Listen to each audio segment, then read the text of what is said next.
नमस्कार, आप देख रहे हैं खबरदार। मैं हूं श्वेता सिंह। खबरों को खबरदार के लेंस से देखने का समय हो गया है।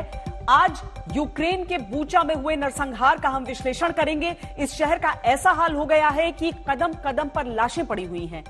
बूचा में पुतिन के सैनिकों ने न जानवरों को छोड़ा, न इंसानों को छोड़ा। बूचा में सिर्फ लाशें बची और कुछ नहीं बचा। जीते जागते इंसानों को लाश का नंबर बनाकर सड़क पर फेंक दिया गया। उन्हें चुपचाप ठिकाने लगाने की तैयारी कर ली गई। एक तरफ ये आरोप यूक्रेन की तरफ से पुतिन पर लगाया जा रहा है, जो ये कह रहे हैं कि नहीं, रूस की तरफ से ऐसा नहीं किया गया, ये करतूत यूक्रेन की है। दूसरी तरफ आज हर लाश पर यह सवाल लिखा है कि हमें क्यों मारा गया। ये लोग युद्ध के दौरान किसी हमले की चपेट में आने से नहीं मरे, बल्कि इन्हें सोच समझकर मारा गया है। हाथ पांव इनके बंधे हुए थे, माथे पर गोली मारी गई थी। इसे ही नरसंहार कहा जाता है। इस नरसंहार के बाद रूस अपने वॉर क्राइम पर यह सफाई दे रहा है कि यह पूरी तरीके से यूक्रेन की साजिश है। लेकिन असलियत क्या है, यह अभी पता लगना बाकी है। बूचा की सैटेलाइट तस्वीरें सच बयां कर रही हैं। जो अत्याचार हुए हैं लहू लुहान बूचा, उसमें साफ साफ नजर आ रहा है। आज तक के कैमरे में ये तस्वीरें कैद हुई हैं और वहां से एक दर्दनाक ग्राउंड रिपोर्ट हमारे पास आई। इसे देखिएगा। यूक्रेन और रूस की जंग अब किस तरह खूनी मोड़ ले चुकी है और आगे क्या होगा, यह भी आपको विस्तार से बताएंगे। यूक्रेन के अलावा हमारा फोकस अपने दो पड़ोस देशों पर भी रहेगा। पाकिस्तान में इमरान खान के पास 15 दिन की पॉलिटिकल ऑक्सीजन बची है। सवाल यह है कि पाकिस्तान की सियासत में आगे क्या होगा। क्या इमरान अपनी संभावनाओं में जान फूंक पाएंगे। वैसे इमरान खान ने विदेशी साजिश वाले गेम में जिस तरह अमेरिका को विलन बनाने की कोशिश की, उससे यह सवाल उठा कि आखिर इमरान को यह शक्ति कहां से मिल रही है। इसका जवाब हम आपको आगे खबरदार में देने वाले हैं। और अंत में हम श्रीलंका चलेंगे, वहां की इमरजेंसी को भारत के लेंस से देखेंगे। महंगाई का चक्रवाती तूफान श्रीलंका को आर्थिक रूप से तहस नहस कर रहा है। मुसीबतों की लंका में किस तरह गली गली में हाहाकार मचा हुआ है, ये देखिएगा। वहां की ग्राउंड रिपोर्ट भी यहां के लिए जरूरी है। कूटनीति में स्मार्ट वही है जो दूसरों की गलतियों से सीखकर अपने लिए सूत्र बना ले। लेकिन शुरुआत यूक्रेन के बूचा से करते हैं।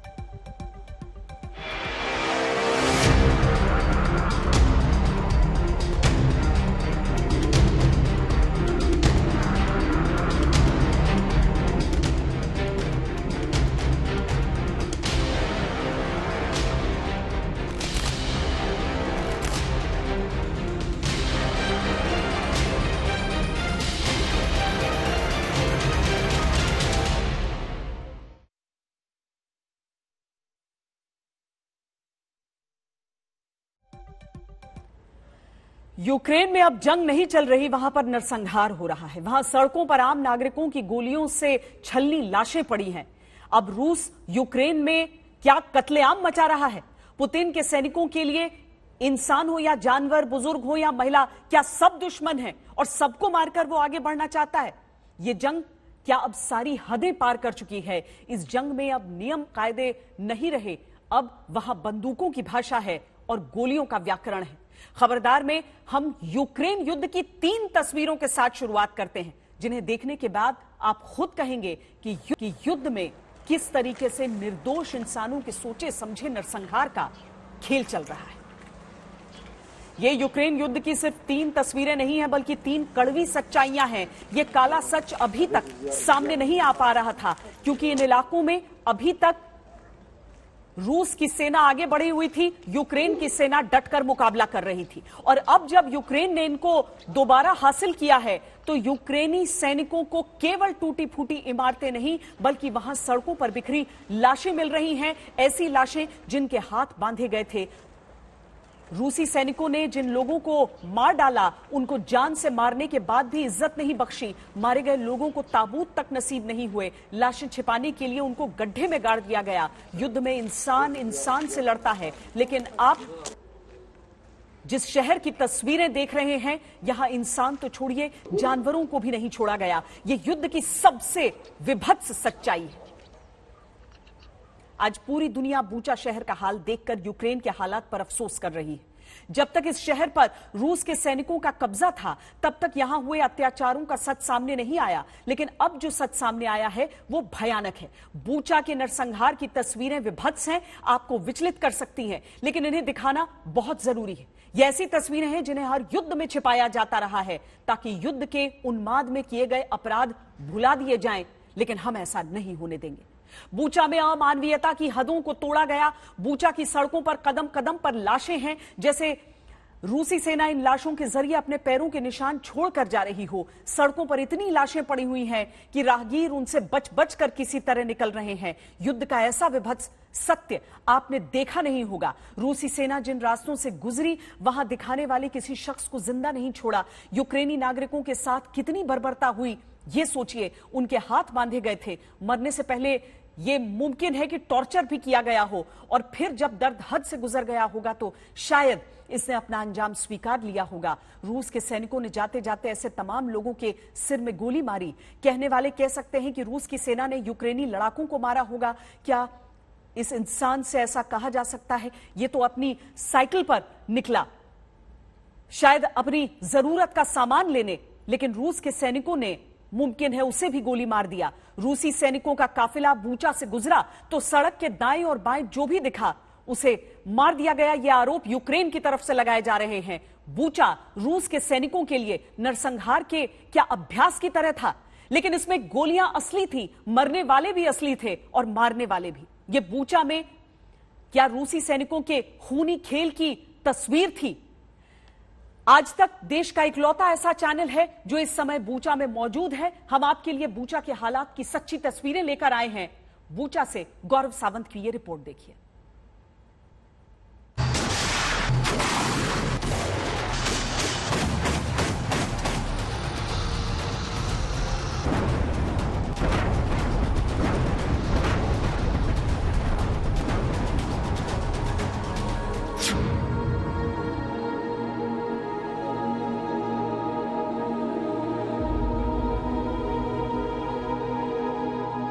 सड़क पर पड़ी ये लाशें चीख रही हैं कि आखिर इस जंग में उनका क्या कसूर था। इन आम नागरिकों के खून के छींटे इस सड़क पर ही नहीं, पुतिन के सफेद कॉलर पर भी गिरी हैं।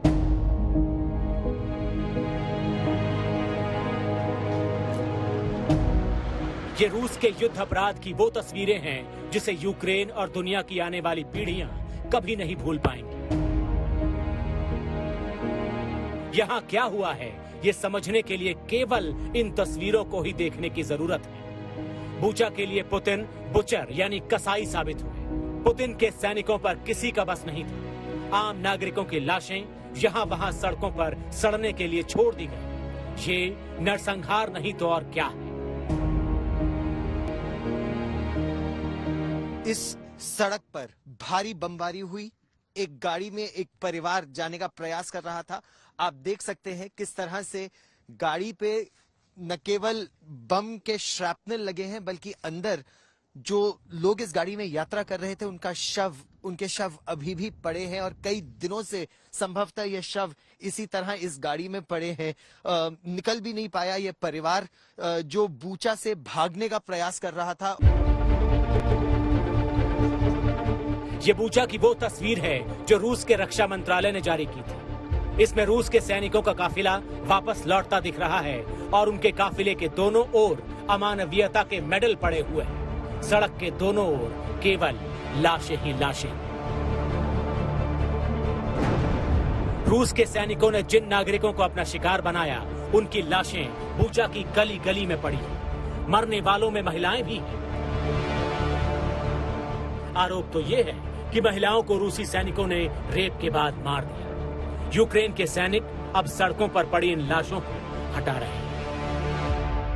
आज तक भारत का इकलौता चैनल है जो बूचा के अंदर से रिपोर्टिंग कर रहा है। कल केवल इमरजेंसी वर्कर्स और हेल्थ केयर वर्कर्स को इजाजत दी गई थी, और कुछ इंटरनेशनल चैनल्स को बूचा के अंदर। हम उन्हीं के साथ अंदर पहुंचे और रास्ते में शव पड़े हुए थे। हमने वो रिपोर्ट फाइल की है किस तरह से एक गाड़ी के अंदर 4 शव थे। वहां पर भारी बमबारी हुई थी। सड़क के दोनों ओर शव पड़े हुए थे। किसी को बम के निशान है तो किसी को गोलियों के निशान है उन शवों को। और ये ऐसे शव थे जो पिछले कई दिनों से सड़कों पर ही पड़े थे, घरों के दरवाजे के पास शव पड़े थे, बूचा की गलियों में, बूचा के मॉल्स में।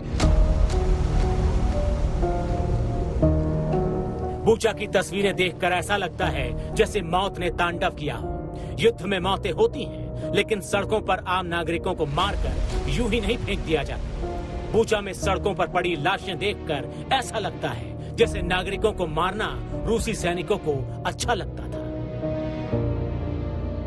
Президенти зазвичай не записують таких звернень. मैं चाहता हूं कि रूसी सैनिकों की मां बूचा, इरपिन और होस्टमेल में बिखरी लाशों को देखे। रूसी सैनिकों ने क्या किया है? लोगों को क्यों मारा है? साइकिल चला रहे उस आदमी की क्या गलती थी? क्यों रूसी सैनिकों ने एक शांतिप्रिय आम आदमी को मौत के घाट उतारा? महिलाओं से छीना झपटी क्यों की गई? क्यों बच्चों के सामने माओं का बलात्कार किया गया और उन्हें मौत के घाट उतार दिया? मरने के बाद उनकी लाशों का मजाक उड़ाया गया, लोगों की लाशों को टैंक से कुचल दिया गया।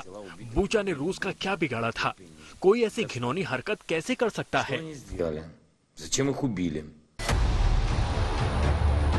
बूचा में जिस हद दर्जे की तबाही हुई है, उसकी भरपाई दशकों तक नहीं हो पाएगी। बूचा पर हुई बमबारी ने उसे मिट्टी में मिला दिया। रूसी सैनिक बूचा में किसी को भी जिंदा नहीं छोड़ना चाहते थे, लेकिन फिर भी कुछ लोग थे जो इस हैवानियत से बच गए। अब वो तिनका तिनका जिंदगी जोड़ रहे हैं।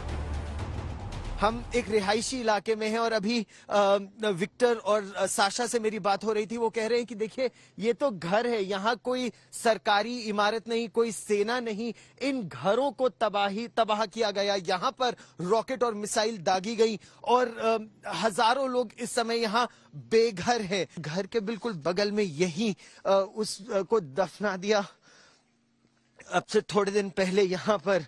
और इनको ये लगता है कि बच्ची को यहाँ बहुत ठंड लग रही होगी, तो रोज सुबह आके चाय भी यहाँ रख जाती हैं, चॉकलेट भी यहाँ रख जाती हैं। और ये बिल्कुल दिल दहला देने वाली मतलब हृदय को भेद देने वाली की बात उन्होंने बताई कि करें तो क्या करें, जाएं तो जाएं कहाँ। कीव नहीं जा सकते थे, निकल नहीं सकते थे, भीषण गोलाबारी चल रही थी और लगभग 40 दिनों तक यहाँ बहुत भीषण बूचा में गोलाबारी चली है। और उसके बीचों बीच जो लोग यहाँ फंस गए वो फंसी गए और कह रहे थे देखिए, हर तरफ रिहायशी इलाका है, ना यहाँ कोई टैंके हैं, ना तोपे हैं, ना कोई सरकारी सेना का कोई मंजर है, और फिर भी इन इलाकों को निशाना बनाया गया। बहुत हृदय को भेद देने वाली तस्वीरें यहाँ बूचा में, भाव विभोर करने वाली हैं ये तस्वीरें। लेकिन इसी में अब ये जी रहे हैं और पता नहीं चल रहा है कि इनको अब अपना जीवन एक नए सिरे से कैसे शुरू करें। बूचा में अब कुछ नहीं बचा, न खुशियां, न जिंदगी, न उम्मीद। अगर बूचा में कुछ बचा खुचा रह गया है तो वो है लाशों के ढेर, हैवानियत के सबूत और पुतिन की फौज के युद्ध अपराध की दास्तान। बूचा से गौरव सावंत, कीव से राजेश पवार और मारियुपोल से गीता मोहन, आज तक।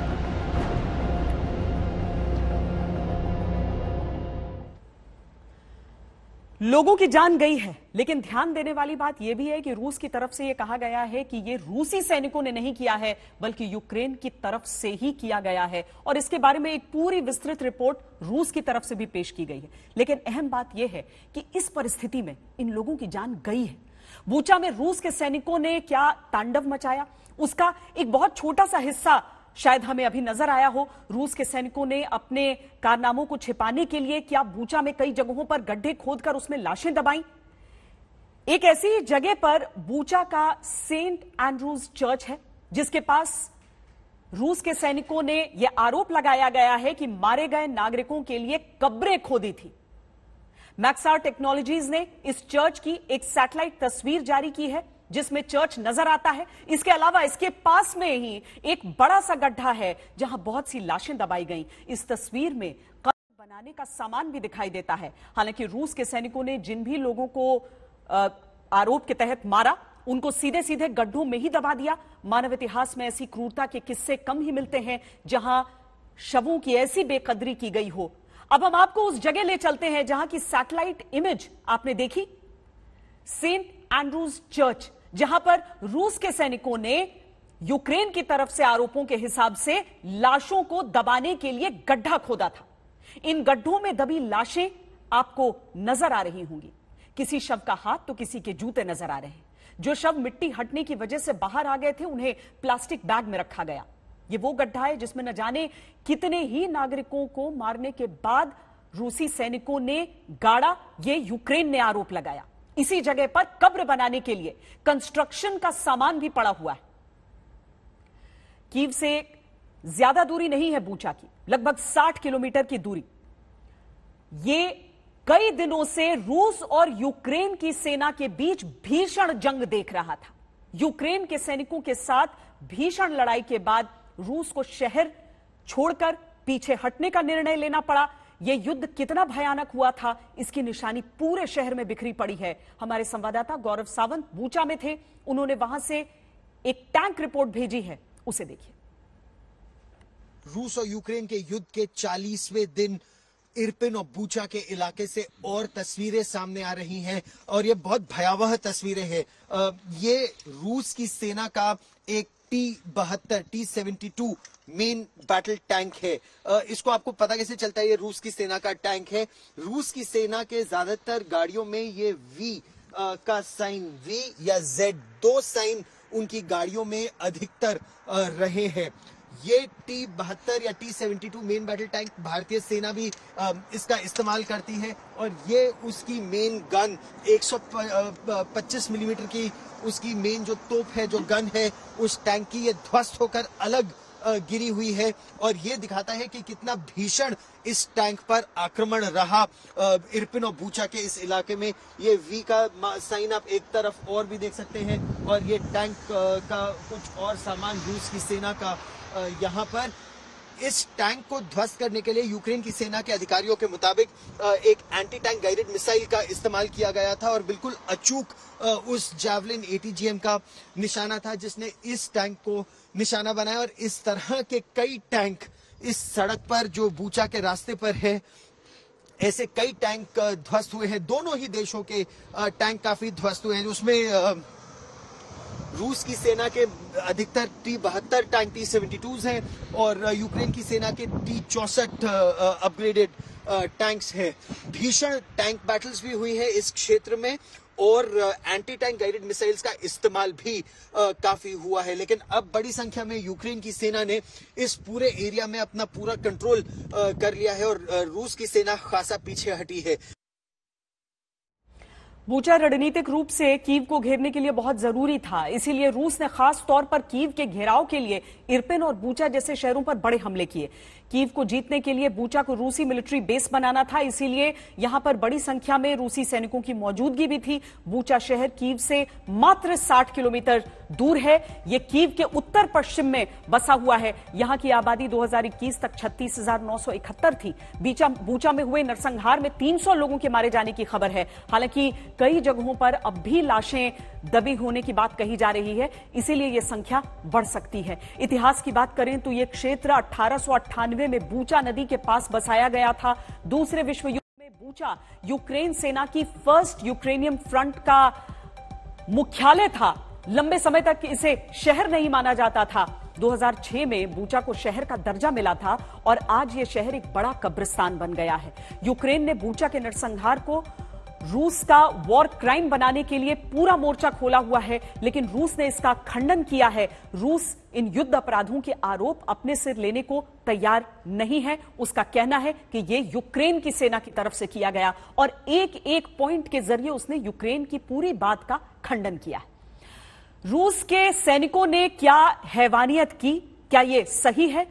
उनके जाने के बाद ये सारी चीजें अगर सामने आती हैं, हालांकि रूस की तरफ से यह भी कहा जाता है कि वो 30 मार्च को ही वहां से पीछे हट गए थे। यूक्रेन चीख चीख कर कहता रहा है कि रूस के सैनिक युद्ध अपराधी हैं, लेकिन बूचा, इरपिन, मारियोपोल की तस्वीरें देखने के बाद यह लगता है कि यह आरोप केवल शायद आरोप न हो, यह इस युद्ध का सच हो। बूचा में जो दिखा वो इस युद्ध की भयावह तस्वीरें थी, लेकिन इरपिन, मारियोपोल और ओडेसा भी इस जंग की आग में जल रहे हैं।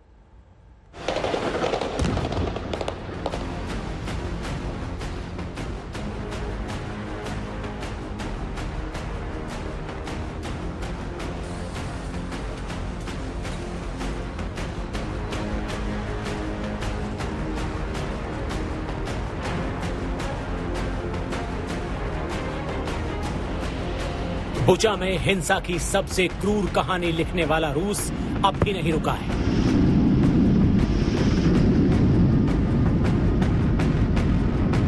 रूस के हमले अब भी कम नहीं हुए हैं। वो हर हाल में यूक्रेन को घुटनों के बल लाना चाहता है। इसके लिए चाहे उसे किसी की भी जान क्यों न लेनी पड़े, और उसने ऐसा ही किया।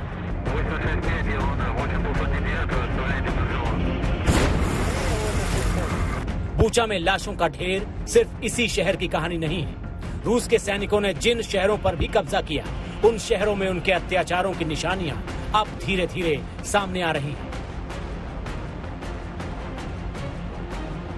होस्टोमेल में हुई तबाही की तस्वीरें बहुत भयानक हैं। इस शहर पर जबरदस्त बमबारी हुई थी। अब सड़कों पर जली हुई लाशें नजर आती हैं, टूटे हुए पुल, तबाह हुए टैंक दिखाई देते हैं।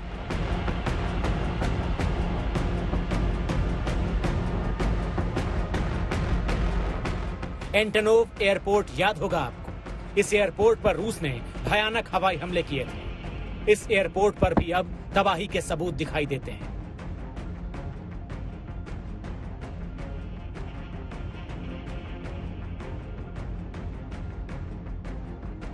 मारियुपोल की तस्वीरें देखकर किसी भी इंसान की आंखें नम हो जाएंगी। यहां रूस के सैनिकों ने इंसान ना होने का परिचय दिया।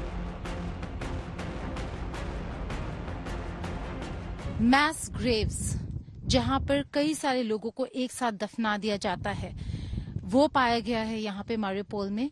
यहाँ पर विंटर्स में पूरी जो जमीन थी उस पे बर्फ जम गया था, इसलिए बहुत लोग अपने परिजनों को बैरियल नहीं दे पाए।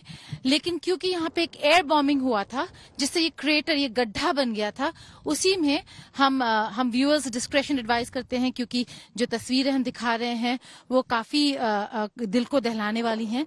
यहाँ पर लोगों को डाल दिया ताकि इसको बैरी कर सके, लेकिन बैरी नहीं कर पाए। तो मैस ग्रेव्स नजर आ रहे हैं, मुश्किलें हैं लोगों के लिए, और युद्ध का एक जो रेमनेंट होता है, एक जो रिजल्ट होता है, वो ये भी होता है। मारियुपोल का ये थिएटर याद होगा आपको, जिसे रूस के हवाई हमलों ने तबाह कर दिया था। इस थिएटर में सैकड़ों लोग छिपे हुए थे, जिसमें कई लोग मारे गए। अब इस थिएटर के अंदर की तस्वीरें देखिए। ये तस्वीर दिल दहला देती है।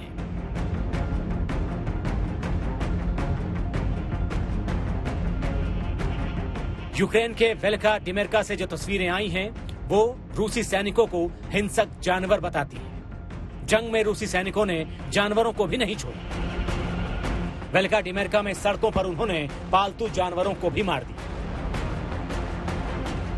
इरपिन की इस तस्वीर में भी रूस के सैनिकों की युद्ध अपराधी वाली मानसिकता नजर आई। इन प्लास्टिक बैग्स में महिलाओं और बच्चियों की लाशें हैं। दावा है कि इनको मारने के बाद टैंक से कुचला भी गया। देखिए, ये जो इलाका है इरपिन, बूचा और गास्तोमल का, ये वो इलाका है जहां बहुत ज्यादा इंटेंस फाइटिंग हुई थी। लगातार यहाँ 2 से 3 हफ्ते बहुत भारी लड़ाई हुई थी दोनों फोर्सेस के बीच में। ये वो इलाका है जहां पे काफी बमबारी भी हुई है दोनों फौजों की तरफ से, और इसमें बहुत से सिविलियन फंसे रह गए थे आखिरी मोमेंट तक। और यही कारण है कि यहाँ इतनी ज्यादा मौतें हुई, चाहे सिविलियंस की हुई हो चाहे फौजियों की हुई हो। इसके अलावा ये वो इलाका है जो हेवीली बिल्ट अप एरिया है, बड़ा पॉपुलेशन सेंटर है। यहाँ रूसी फौज को आगे बढ़ने के लिए house to house, street to street clear करना पड़ा था, तो जाहिर है कि इसमें बहुत सी मौतें हुई होंगी।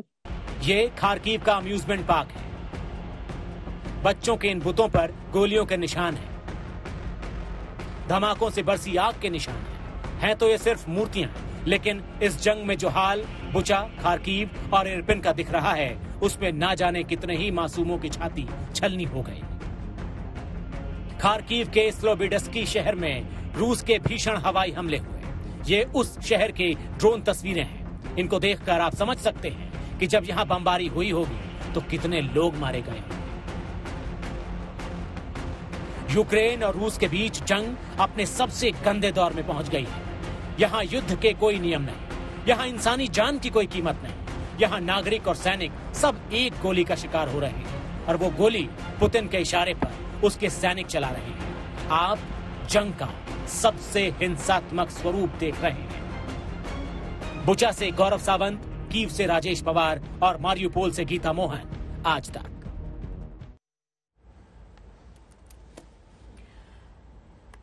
ज़ेलेंस्की लगातार दुनिया में अलग अलग तरीके से यूक्रेन की पीड़ा का संदेश देने की कोशिश कर रहे हैं। आज ग्रैमी अवार्ड समारोह के बीच ज़ेलेंस्की का एक वीडियो मैसेज दिखाया गया। उन्होंने यूक्रेनी नागरिकों पर हो रहे जुर्म के लिए रूस के लीडर्स को जिम्मेदार ठहराया। ज़ेलेंस्की ने कहा कि हम अपनी धरती पर रूस से लड़ रहे हैं। गिरते हुए बमों के साथ एक भयानक सन्नाटा आता है जो मौत में लिपटा रहता है। इस सन्नाटे को आप अपने म्यूजिक से भरें और हमारी कहानी बताएं। आप किसी भी तरीके से हमारे सपोर्ट करें, लेकिन खामोश न बैठें। जाहिर एक बार फिर ज़ेलेंस्की की बातें सुनी गई, तालियां बजाकर उनकी बात का समर्थन किया गया, लेकिन तालियां बजाकर औपचारिकता निभाना आसान है, जमीनी स्तर पर सचमुच इस युद्ध को रोक पाना उतना ही मुश्किल। यूक्रेन युद्ध में बेकसूर लोग बेमौत मारे जा रहे हैं और पाकिस्तान में सत्ता के खेल में इमरान खान मैच फिक्स कर चुके हैं। इमरान खान ने पहले पाकिस्तान की संसद में डिप्टी स्पीकर से अविश्वास प्रस्ताव को गिरवा दिया और उसके बाद राष्ट्रपति से संसद भंग करवाने में कामयाब हो गए। लेकिन अब सत्ता का पेच सुप्रीम कोर्ट में फंस गया है, जिस पर कल फैसला आ सकता है। हालांकि इस सब के बीच दिलचस्प बात यह है कि पाकिस्तान के इतिहास में आज तक कोई भी प्रधानमंत्री लगातार दूसरी बार चुनाव जीतकर सत्ता में नहीं आया है। और दूसरी बात, पाकिस्तान में यह पहली बार नहीं है जब किसी प्रधानमंत्री ने संसद भंग करने की कामयाब सिफारिश की हो। 1988 में मार्शल लॉ खत्म होने के बाद बेनजीर भुट्टो प्रधानमंत्री बनी, लेकिन 1990 में चुनाव हार गई और दूसरी बार सत्ता में नहीं लौट पाई। 1993 में नवाज शरीफ ने असेंबली भंग की थी, लेकिन उसके बाद हुए चुनावों में उनकी पार्टी हार गई। 2008 में तत्कालीन आर्मी चीफ परवेज मुशर्रफ ने मार्शल लॉ खत्म करने के बाद चुनाव करवाया, लेकिन पाकिस्तान की जनता ने उन्हें भी नकार दिया। अगर यह सिलसिला चलता रहा तो इस बात की आशंका बढ़ सकती है कि इमरान खान के लिए सत्ता में वापसी की राह मुश्किल हो सकती है।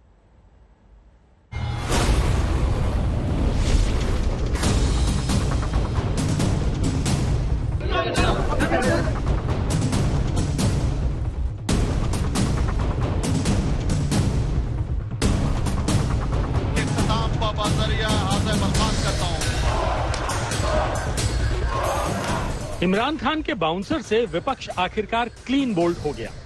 पहले संसद में अविश्वास प्रस्ताव गिराकर विपक्ष के सपनों की गिल्ली उड़ाई, फिर राष्ट्रपति से संसद भंग करवाकर चुनाव की तारीखों का ऐलान करवा दिया और विपक्ष को पवेलियन वापस भेज दिया।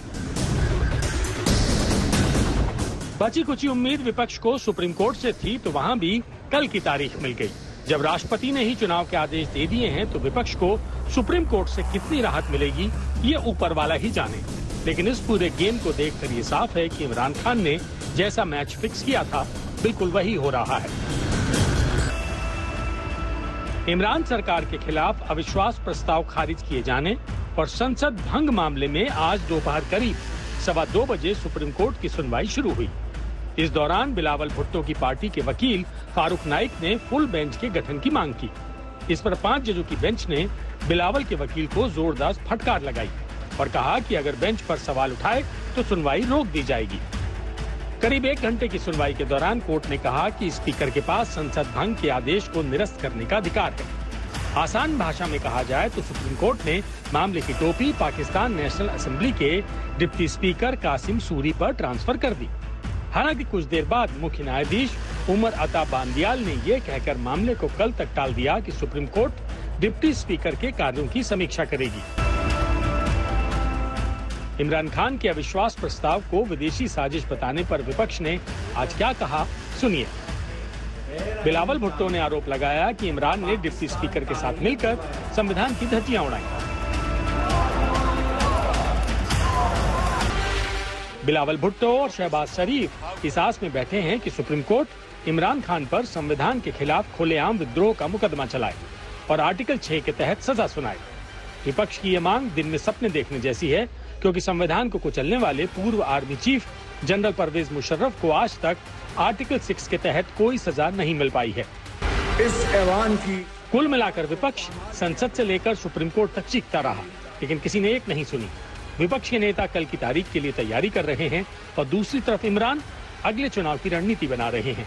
संसद भंग होने के बाद अब इमरान खान केयर टेकर प्रधानमंत्री के तौर पर अगले 15 दिनों तक बने रहेंगे। इमरान खान के पास अब सिर्फ 15 दिन का समय बचा है। जिसमें वो आने वाले चुनावों का मैच फिक्स करने की तैयारी में है।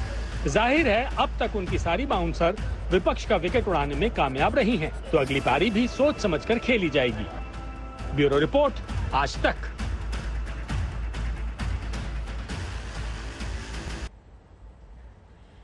इमरान खान सत्ता के आखिरी ओवर में आउट होने वाले थे, लेकिन आखिरी मौके पर उन्होंने एक चिट्ठी वाला बाउंसर फेंका और सारी बाजी पलट दी। इस चिट्ठी के जरिए इमरान खान ये आरोप लगा रहे हैं कि उनकी सरकार गिराने के पीछे अमेरिका का बहुत बड़ा हाथ है।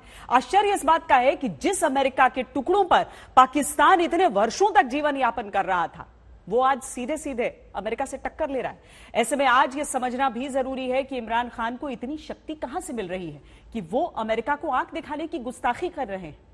इसे समझने के लिए इमरान खान के अमेरिका विरोधी कुछ बयान देखिए। इमरान खान ने अपनी चिट्ठी में दावा किया है कि अमेरिकी राजनयिक डोनाल्ड लू सरकार गिराने की साजिश में शामिल थे।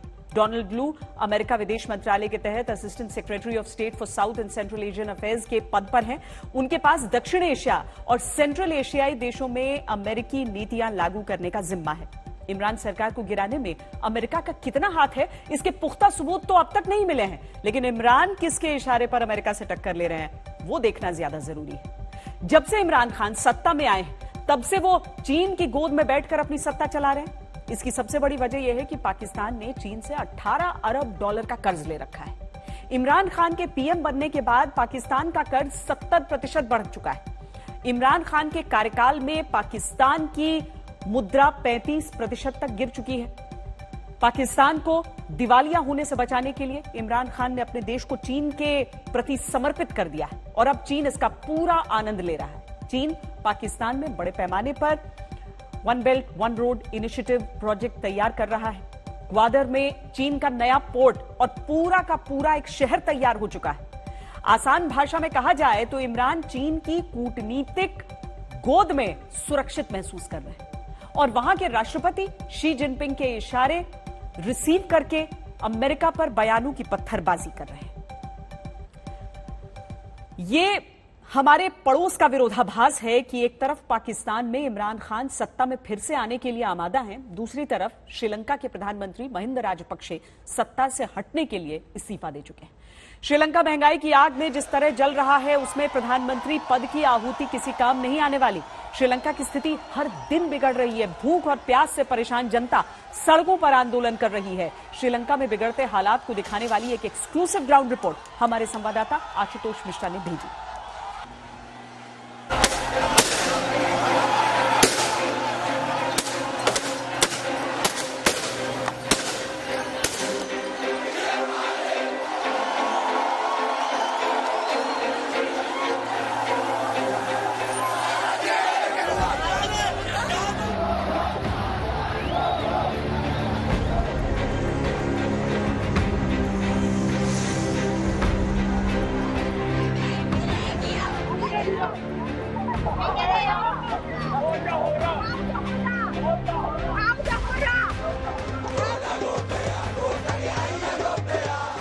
श्रीलंका महंगाई की आग में जल रहा है। लोग विरोध और गुस्से की आग में धधक रहे हैं।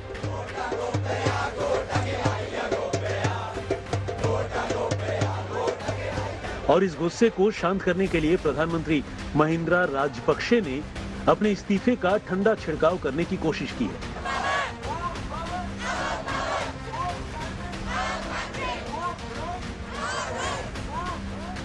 श्रीलंका में हालात इतने बिगड़ चुके हैं कि लोग अब सड़कों पर उतरकर पीएम के बाद राष्ट्रपति गोटबाया राजपक्षे के इस्तीफे की मांग कर रहे हैं।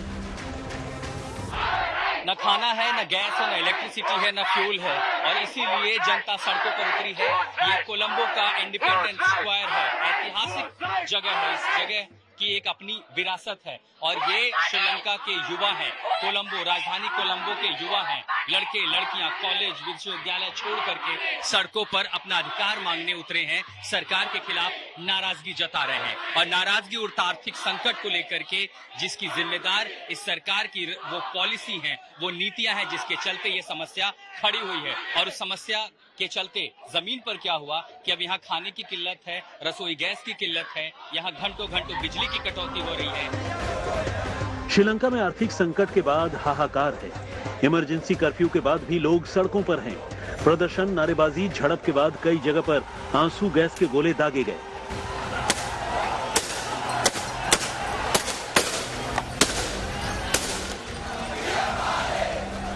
लेकिन लोग पीछे हटने को तैयार नहीं हैं। आपातकाल के बावजूद कोलंबो के इंडिपेंडेंस स्क्वायर पर लोगों की ये भीड़ राजपक्षे परिवार को सत्ता से पूरी तरह हटाने के लिए आंदोलन कर रही है। सर्वाइवल कितना महंगा हो गया है यहाँ पर इस आर्थिक संकट के बीच श्रीलंका में रहने वाले लोगों के लिए। बहुत बहुत महंगा है। अगर तुम दूध को देखो, 1650 रुपीज। एक बच्चे के लिए हम दूध भी नहीं ले सकते, दूध भी नहीं है। और सोचो, फ्यूल नहीं है, पेट्रोल नहीं है, इलेक्ट्रिसिटी 13 आवर्स कट है। अगर तुम जाके देखो, बहुत सारे लोग, उन लोग का नॉर्मल वर्क कर नहीं सकते क्योंकि 13 आवर पावर कट्स कौन सी देश में होता है।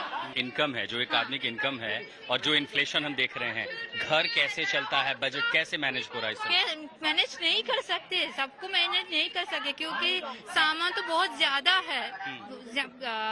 हमको मिल्क पाउडर भी नहीं है, तो इसीलिए हमको सब दुनिया से हम मदद मांग रही हूँ, ये जस्टिस से बात करने की।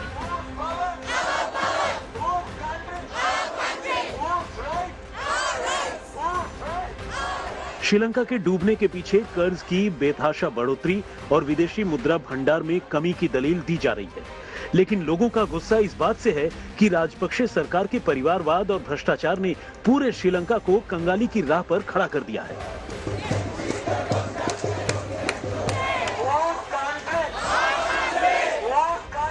महंगाई की आग ऐसी फैली कि पिछले 3 से 4 दिनों के अंदर खाने पीने के सामान 10 से 15 गुना दामों पर बेचा जा रहा है। 2 वक्त की रोटी खाने के लिए भी लोगों के पास पैसा नहीं है। कोई रास्ता नहीं बचा तो 2 करोड़ लोग सड़कों पर आ गए। 480 रुपए किलो चावल। कोलंबो में, जैसे हमारे यहाँ हिंदुस्तान में मंडियां होती हैं, इन्हें इकोनॉमिक सेंटर कहा जाता है और पूरे श्रीलंका में कई जगहों पर ऐसी होलसेल और रिटेल मंडियां बनाई गई हैं। ये भारत से आयात किया हुआ चावल है जिसकी कीमत 480 रुपए प्रति किलो है। ये पाकिस्तान से आया हुआ चावल भी है यहाँ पर, जिसकी कीमत 410 रुपए प्रति किलो है। अब आपको दिखाते हैं कि जो श्रीलंका का अपना उत्पाद है, देखिए 385 रुपए प्रति किलो। आप समझ सकते हैं ये चावल की कीमतें हैं। तो ये देखिए, ये बीन्स हैं, बीन्स की कीमतें 780 रुपए प्रति किलो हैं। इसके ठीक बगल में पॉपकॉर्न है, 690 रुपए प्रति किलो हैं। और कलेजा थाम के रखिए, मूंगफली की कीमतें 950 रुपए प्रति किलो हैं। लेकिन अभी यही बात खत्म नहीं होती। ये मूंग दाल है, मूंग दाल के लिए प्रति किलो के लिए आपको 1230 श्रीलंकन रुपए चुकाने होंगे। ठीक उसी तरह ये जो तुअर दाल आप देख पा रहे हैं, 530 रुपए प्रति किलो। और ये चने की दाल है, चने की दाल के लिए 445 रुपए प्रति किलो। और ये रेट जो आप देख रहे हैं, ये होलसेल बाजारों में। श्रीलंका की आर्थिक हालत इतनी खराब हो चुकी है कि वहां अब पेट्रोल डीजल की कमी की वजह से हाहाकार मचा है।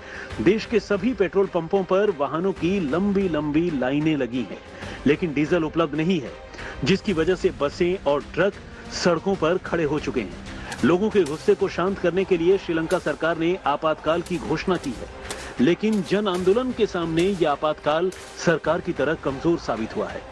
अब इस बात की पूरी आशंका है कि आने वाले दिनों में श्रीलंका जन आक्रोश की आग में जलने वाला है।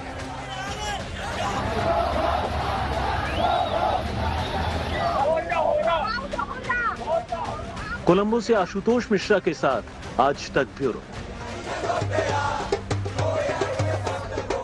महंगाई के करंट ने आम लोगों का जीना दूभर कर दिया है। सोमवार को दिल्ली में सीएनजी की कीमतों में 2.5 रुपए प्रति किलो की बढ़ोतरी से हर किसी को जोर का झटका लगा।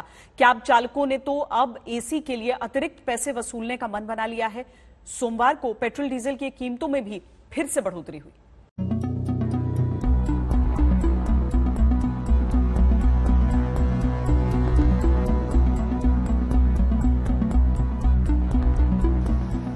महंगाई से परेशान लोगों पर सोमवार को एक बार फिर फ्यूल की कीमतों ने डबल अटैक किया है। सोमवार को सीएनजी की कीमतों में एक दिन का सबसे बड़ा उछाल देखने को मिला है। नेचुरल गैस की कीमतों में दोगुनी बढ़ोतरी होने के बाद बीते कुछ दिनों में सीएनजी के दाम 3 बार बढ़ गए हैं। सोमवार को सीएनजी के दाम 2.5 रुपए प्रति किलो बढ़ गए हैं। इसके बाद दिल्ली में सीएनजी की कीमत 64 रुपए 11 पैसे प्रति किलो हो गई है। नोएडा में भी सीएनजी के दाम 2 रुपए 8 पैसे बढ़कर 66 रुपए 68 पैसे प्रति किलो हो गए हैं। सीएनजी की कीमतों में हुई एक दिन की इस सबसे बड़ी बढ़ोतरी के बाद कैब ड्राइवरों ने एसी चलाने के लिए अतिरिक्त रकम मांगने का मन बना लिया है। वहीं आम लोगों में इस इजाफे के बाद खासी नाराजगी है। Effect is too much. Public is really try हो रखी, you can say. It's really very difficult to live nowadays. रोज पैसे बढ़ रहे हैं, लगातार पैसे बढ़ते हैं। हमारी इनकम तो वही है, जिससे कि हमारी जेब पे फर्क पड़ रहा है। हर चीजें महंगी होती जा रही हैं। आदमी का जो जीवन है वो मुश्किल हो रहा है। जेब पे तो हर एक के खर्च पड़ रहा है। अभी जितनी कमाई है उसके हिसाब से खर्चे अभी जो है ये ज़्यादा बढ़ते जा रहे हैं। तो सरकार को सोचना चाहिए कि हाँ भाई कि ये जो डेली बढ़ोतरी हो रही है पेट्रोल पे, उसको थोड़ा सा कम किया जाए इसको करके। सीएनजी के साथ ही पेट्रोल और डीजल की कीमतों में बढ़ोतरी जारी है। सोमवार को 14 दिनों में 12वीं बार पेट्रोल और डीजल की कीमतों में इजाफा हुआ है। सोमवार को पेट्रोल और डीजल के दाम 40 पैसे प्रति लीटर बढ़े हैं। इसके बाद दिल्ली में पेट्रोल 103 रुपए 81 पैसे प्रति लीटर और डीजल 95 रुपए 7 पैसे प्रति लीटर हो गया है। यानी बीते 2 हफ्तों में दिल्ली में पेट्रोल और डीजल के दाम करीब 8.5 रुपए प्रति लीटर तक बढ़ गए हैं। ऐसे में लोगों के लिए अब महंगाई जी का जंजाल बनती जा रही है। पहले हम आराम से पेट्रोल में 200 रुपए के पेट्रोल में ऑफिस चला जाता है, आज 1000 रुपए का पेट्रोल लगता है। तो तनख्वाहें बढ़ नहीं रही है, पेट्रोल के पैसे बढ़े जा रहे हैं, गैस सिलेंडर के पैसे बढ़े जा रहे हैं, ट्रांसपोर्ट के पैसे बढ़े जा रहे हैं। तो आम आदमी कैसे जिएगा आज दिल्ली में रह के, ये बताइए आप। जेब पे फर्क पड़ता है काफी, बहुत ज्यादा। आगे रेट बढ़ता नहीं है, क्या करें, महंगाई बढ़ती जा रही है, बहुत ज्यादा परेशान है। हमको तो नुकसान है, कोई फायदा तो कुछ है नहीं में इतना महंगाई हो रही है और परिवार चलाना बड़ा मुश्किल हो रहा है और महंगाई के अनुसार बहुत दिक्कत ज्यादा बढ़ी है। महंगाई के इस प्रहार से लोगों को आने वाले दिनों में भी निजात मिलती नहीं दिखाई दे रही है। महंगाई को लेकर उद्योग चैम्बर फिक्की की रिपोर्ट से भी बुरी खबर ही सामने आई है। फिक्की के मुताबिक रूस यूक्रेन युद्ध के असर से अप्रैल सितंबर छमाही में महंगाई लोगों को बुरी तरह परेशान कर सकती है। इस दौरान थोक महंगाई दर 12.6% और रिटेल महंगाई दर 5.5% रह सकती है। इसके असर से 2022-23 में आरबीआई भी ब्याज दरों में 50 से 75 बेसिस पॉइंट्स का इजाफा कर सकता है। जाहिर है रूस यूक्रेन युद्ध के चलते जिस तरह से कच्चे तेल की कीमतों ने रंग दिखाया है, उसे देखते हुए महंगाई के हाल फिलहाल सुधरने मुश्किल है। आज तक ब्यूरो।